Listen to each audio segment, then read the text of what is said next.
104.7 IFM. Report!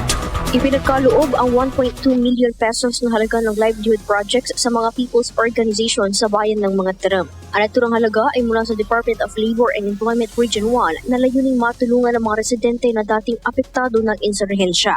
Ang mga naturang benepisyaryo ay mula sa mga barangay Bunagan, Lawak Langka at Kalumboyan Sur sa Mangatarem. Tinanggap ng mga benepisyaryo sa Napawang Magsasaka at Manggagawa ang Egg Laying Livelihood Project at Meat Processing Livelihood Projects. Umaasa ang tanggapan na mapapalago ang proyekto upang maging maayos ang kabuhayan ng mga residente sa naturang komunidad at maging kaisa sa pagpapanatili ng kaayusan sa bayan kontra rebelyon o insurhensya. Kasama mo mula dito sa IFM Degupan, si Idol Jam Victorio, Tatak, IFM. IFM News. IFM News. IFM News.